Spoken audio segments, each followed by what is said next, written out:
네, 오늘 함께 은혜 받으실 하나님의 말씀은 전도서 4장 1절로 16절까지의 말씀입니다. 구약 951쪽에 있는 전도서 4장 1절로 16절까지의 말씀입니다. 지금 이 시간에는 9절에서 12절까지의 말씀을 먼저 봉독해 올려드리겠습니다. 두 사람이 한 사람보다 나음은 그들이 수고함으로 좋은 상을 얻을 것임이라. 혹시 그들이 넘어지면 하나가 그 동물을 붙들어 일으키려니와 홀로 있어 넘어지고 붙들어 일으킬 자가 없는 자에게는 화가 있으리라. 또 두 사람이 함께 누우면 따뜻하거니와 한 사람이면 어찌 따뜻하랴. 한 사람이면 패하겠거니와 두 사람이면 맞설 수 있나니 세 겹줄은 쉽게 끊어지지 아니하느니라. 아멘. 하나님 아버지 감사드립니다. 오늘도 귀한 주일로 교회로 예배로 인도하여 주신 은혜를 진정으로 감사드립니다. 지금 이 시간 저희들이 지난 한 주일간 지었던 모든 죄악을 예수 그리스도의 십자가 아래다 내려놓고 오직 저희들의 온 마음과 정성을 다하여 하나님께만 드려지는 예배를 통하여 하나님께서만 영광 받으시는 은혜의 시간으로 이 시간을 인도하여 주시옵소서. 모든 것을 감사드리오며 예수 그리스도의 이름으로 기도드리옵나이다. 아멘. 네, 오늘은 헛됨을 통해 깨닫는 인생이라는 제목을 가지고 오늘 본문 말씀을 중심으로 하나님의 말씀을 증거하겠습니다. 전도자가 이르되 헛되고 헛되며 헛되고 헛되니 모든 것이 헛되도다 라고 전도서 1장 2절에 말씀하신 그 내용이 전도서 전체의 핵심 주제가 되는 구절이라고 말씀을 드렸었는데요. 이러한 관점에서, 그러니까 모든 인생이 헛될 뿐이다 라고 하는 이러한 관점에서 1장부터 4장까지의 내용을 간략하게 요약을 좀 해드린다면 각각의 핵심 단어들이 좀 있습니다. 1장과 같은 경우는 해 아래라고 하는 단어인데요. 해를 중심으로 해서 해 위가 있고 해 아래가 있다는 것이죠.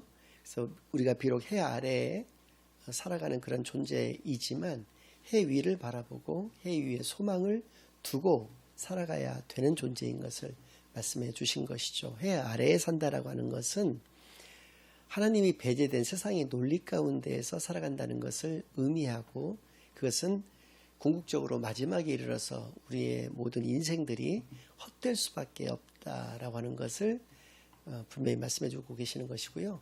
2장과 같은 경우는 내가입니다. 내가 세상의 중심이라는 것이죠.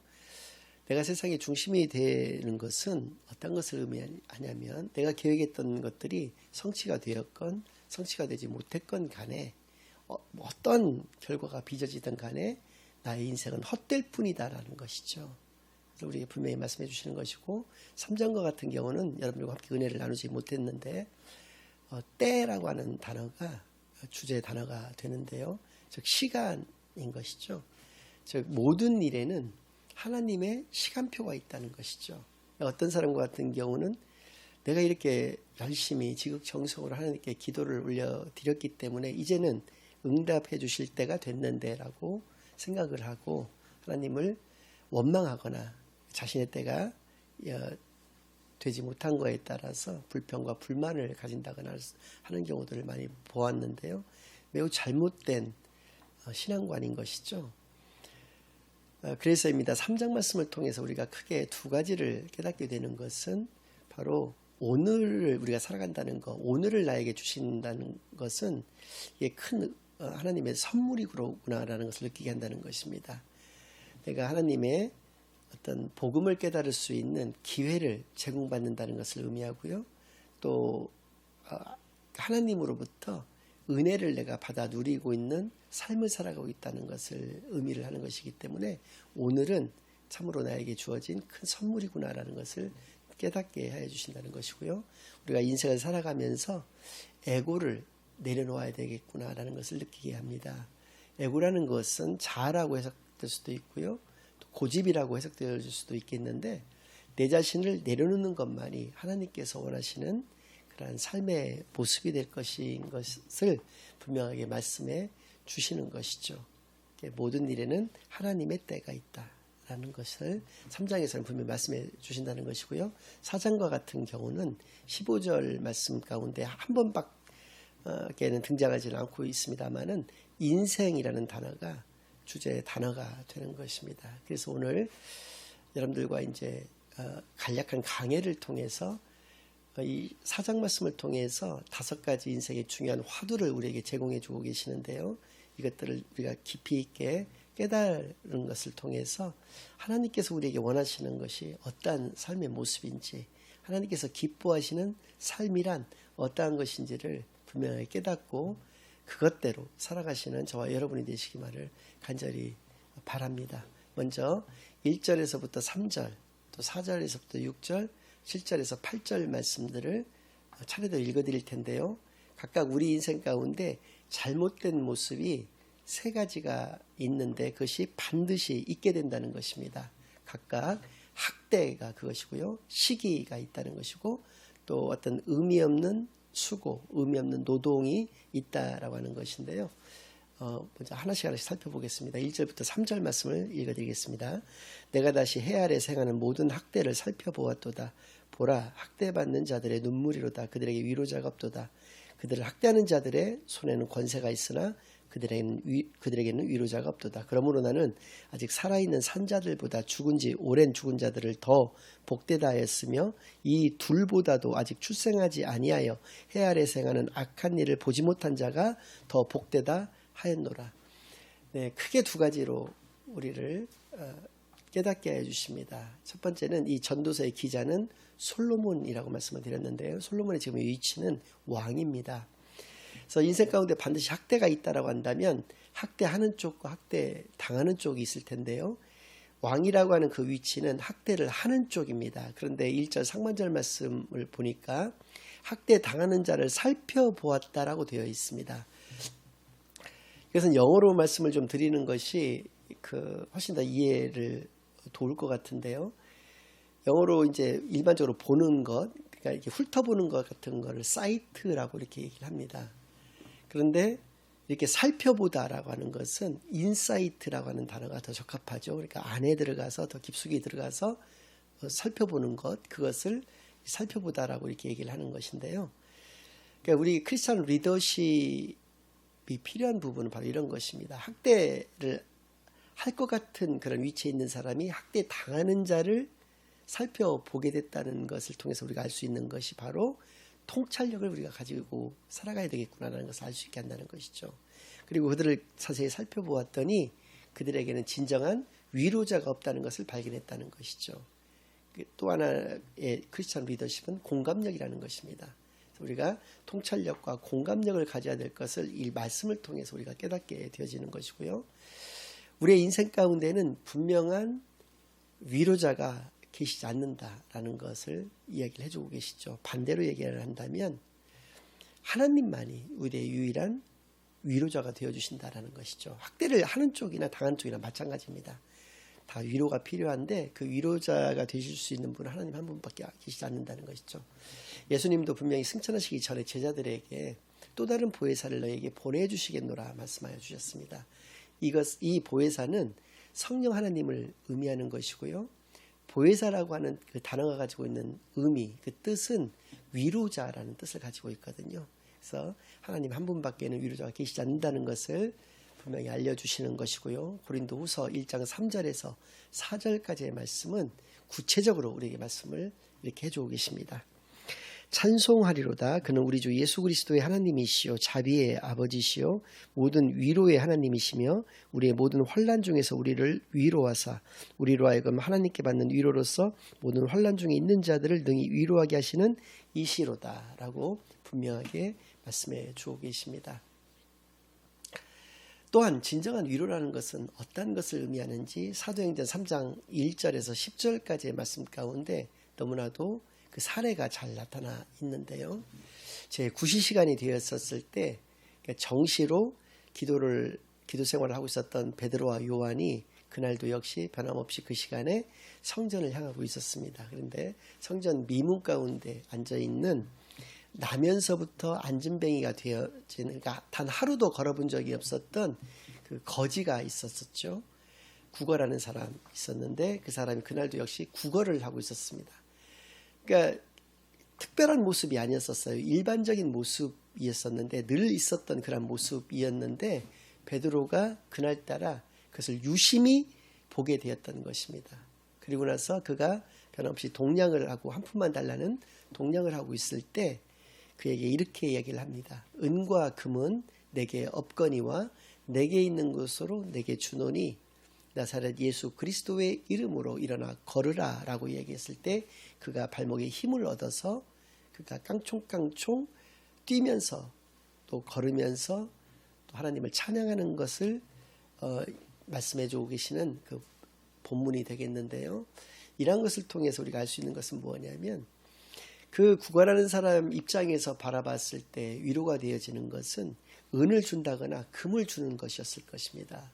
하다못해 한 끼를 해결할 수 있는 돈을 주는 것이 그에게 있어서는 위로가 되었을 것이지만 하나님을 믿는 우리에게 있어서의 위로는 그보다는 더욱 근본적이고 근원적인 위로였다라고 하는 것이죠.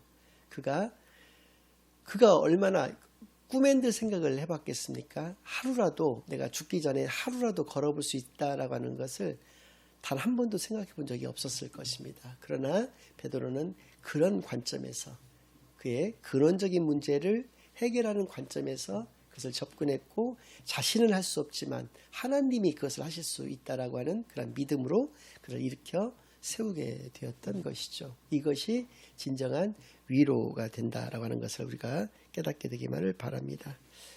전적으로 위로라고 하는 것은 하나님으로부터 오는 것이다 라는 것을 반드시 깨닫게 된 시간이 되기를 바라겠고요. 4절에서부터 6절 말씀입니다. 내가 또 본즉 사람이 모든 수고와 모든 재주로 말미암아 이웃에게 시기를 받으니 이것도 헛되어 바람을 잡는 것이로다. 우매자는 팔짱을 끼고 있으면서 자기의 몸만 축내는도다. 두 손에 가득하고 수고하며 바람을 잡는 것보다 한 손에만 가득하고 평온함이 더 나으니라. 그렇습니다. 자신이 가지고 있는 재주, 자신이 가지고 있는 능력, 또 자신이 가지고 있는 어떤 결과치가 다른 사람의 그것에 비해서 훨씬 못하다, 뒤처진다라고 생각했을 때는 자신보다 우월하다고 생각되어지는 그 사람에게서 시기심을 갖게 된다는 것이죠. 그리고 이것은 우리 인간사에서 항상 존재하는 그런 마음이라는 것입니다. 그래서입니다. 인류 최초의 형제가 벌였던 것은 인류 최초의 살인사건이었던 것이죠. 주인공들은 가인과 아벨이었는데요. 어느 날 가인과 아벨은 하나님께 제사를 올리게 됩니다. 그런데 하나님께서는 가인과 그의 제사는 받지 않으셨고요. 아벨과 그의 제사를 흠양하셨습니다. 그러니까 가인이 그것을 보고 아벨에게 시기를 느끼게 되어서 그를 죽이기까지 되었던 것이죠. 이것을 통해서 우리가 알 수 있는 것은 시기라고 하는 것은 비교의식과 욕심 때문에 생기는 것이다라는 것을 알 수가 있는 것이죠. 그러니까 비교의식이라고 하는 것은 뭐 너무나도 잘 알 수가 있지만 욕심이라고 하는 것은 육체의 욕망 같은 것들을 의미를 하는 것인데요.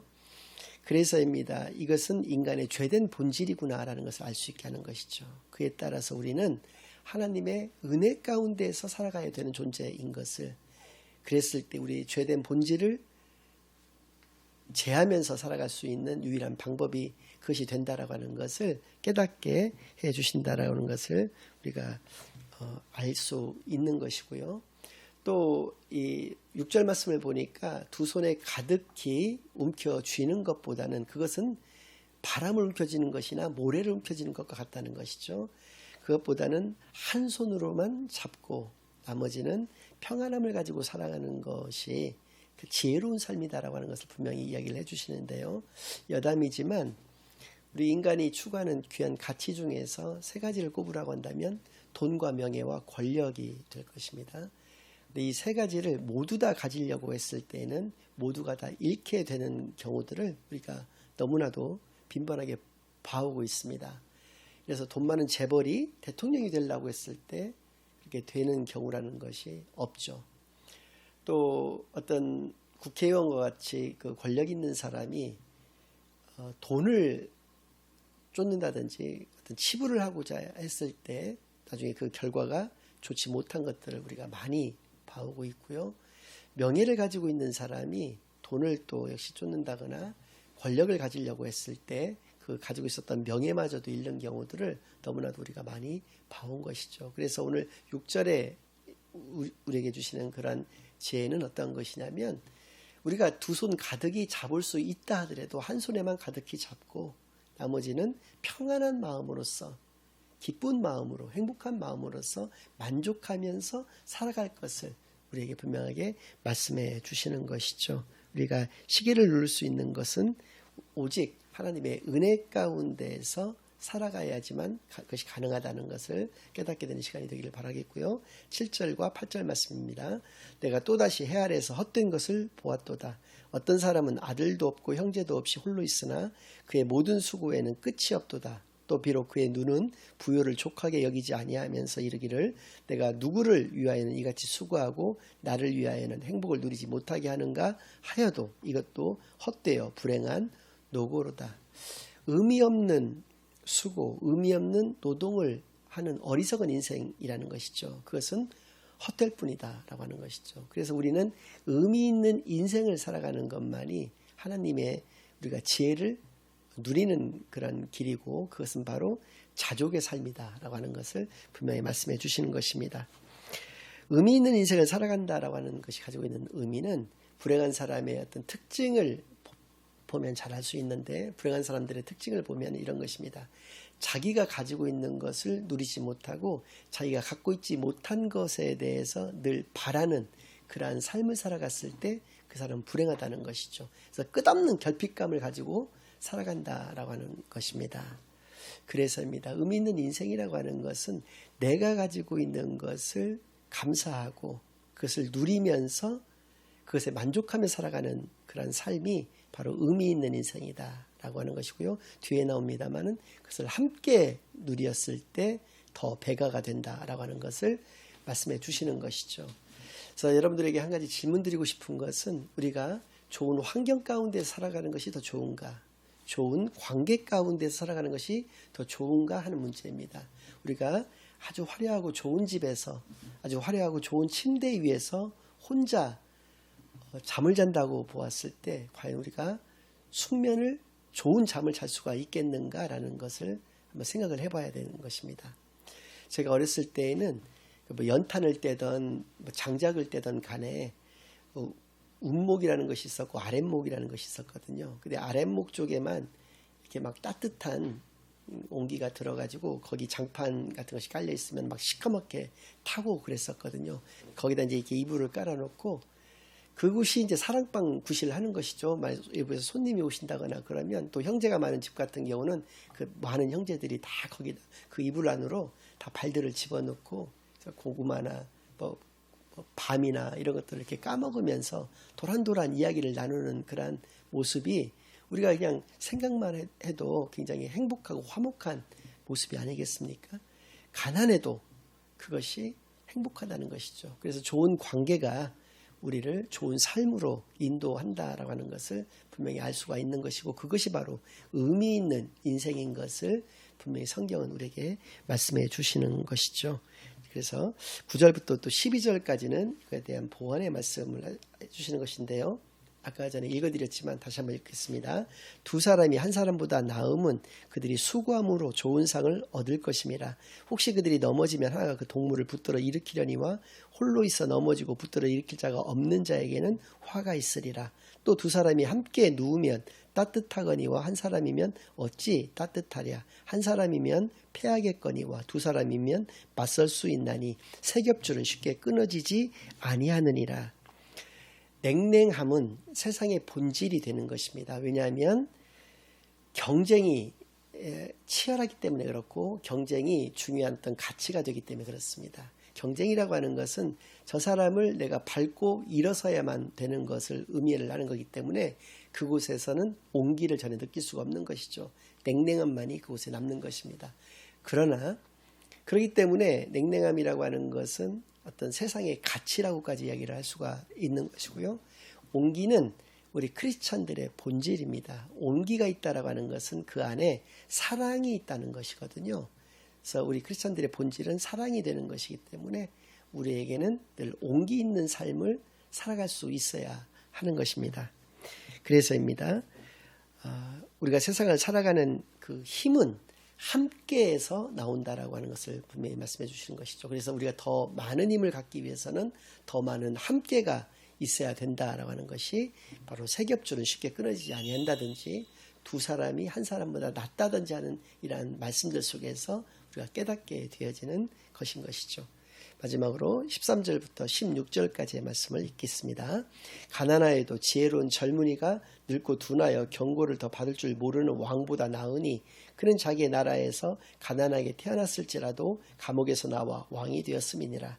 내가 본 적 해 아래서 다니는 인생들이 왕의 다음 자리에 있다가 왕을 대신하여 일어난 젊은이와 함께 있고 그의 치리를 받는 모든 백성들이 무수하였을지라도 후에 오는 자들은 그를 기뻐하지 아니하리니 이것도 헛되어 바람을 잡는 것이로다 라고 말씀해 주고 계십니다. 가난하고 지혜로운 젊은이와 또 늙고 둔한 왕을 비교를 하고 있습니다. 그래서 둔하다라고 하는 것은 늙었기 때문에 행동이 둔하다는 것을 의미하는 게 아니라 판단력이 둔해지는 것을 의미하는 것이거든요. 균형 감각이 없어지는 것을 의미하는 것입니다. 그러니까 우리가 어떤 대비를 통한 균형을 말씀해 주고 계시는데 인생 가운데 균형이라는 것이 이렇게 중요하다는 것이죠. 그러니까 어떤 이상이 있고 현실이 있다라고 했을 때 이 두 가지가 균형을 잘 이루어야 된다는 것입니다. 이상만이 높았을 때 그래서 현실의 말들 그것에 대해서 반론을 제기한다든지 그것에 대해서 어떤 어려운 점들을 얘기했을 때 그것들은 들으려고 하지를 않고 완전히 철저하게 무시하거나 묵살을 해버리면서 자기 이상만을 쫓는다는 것은 그것은 헛된 인생이 될 뿐이다라는 것을 분명하게 말씀해 주시는 것이죠. 여러분들 잘 아시는 넬슨 만델라라고 하는 남아프리카의 공화국 그 대통령이 계시는데요. 그는 무려 그 자유를 위해서 27년간이나 그 감옥 생활을 하셨던 분입니다. 그런데 그 감옥에서 있었을 때 그는 크리스찬이었는데 하나님께 올려드렸던 기도는 자기가 거칠어지지 않게 해달라고 하는 그런 기도를 하나님께 올려드렸습니다. 그리고 실제로 그가 감옥에서 나와서는 남아프리카 공화국의 최초의 어떤 평등 투표권이 있는 제도 하에서의 첫 번째 대통령이 됐을 뿐만 아니라 전 세계 최초의 흑인 대통령이 되었던 것인데요. 그는 노벨 평화상을 수상할 정도로까지 절대 그 정적들을 향해서 그 백인들을 향해서 보복하지 않았습니다. 복수하지 않았죠. 그래서 우리 크리스천들이 가져야 되는 이 본질은 바로 이 용서와 화해라고 하는 것이죠. 그것을 통해서 화합을 이뤄낼 수가 있다라고 하는 것을 분명하게 얘기해 주시는 것이고요. 늙고 둔한 왕이라고 했을 때의 의미는 바로 이 균형 감각을 상실했다는 것을 의미하는 것이죠. 그리고 가난하지만 지혜로운 젊은이라고 하는 것은 균형 감각이 있는 사람을 얘기한다는 것이죠. 그래서 우리 인생 가운데 이 균형 감각이라고 하는 것은 용서와 화해의 정신을 가졌을 때 가능하다. 그래서 예수님께서는 베드로의 질문에 7번 정도 용서하면은 되겠습니까? 라고 얘기했을 때 7번씩 70번이라도 용서하라고 말씀을 해 주신 것이죠.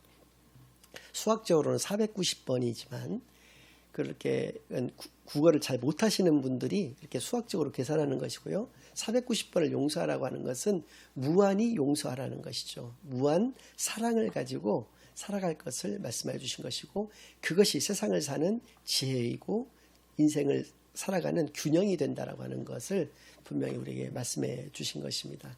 이 말씀들 우리 인생 가운데 던져진 이 5가지의 화두를 우리가 잘 새기면서 어떠한 것이 과연 하나님께서 우리에게 원하시고 기뻐하시는 삶인지를 우리가 깨닫고 그것대로 살아가시는 저와 여러분 되시기를 예수 그리스도의 이름으로 간절히 축원합니다. 아멘.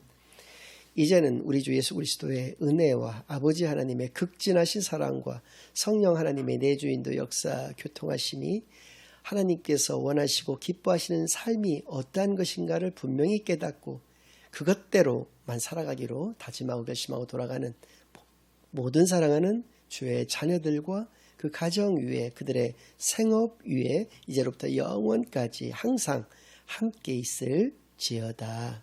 아멘.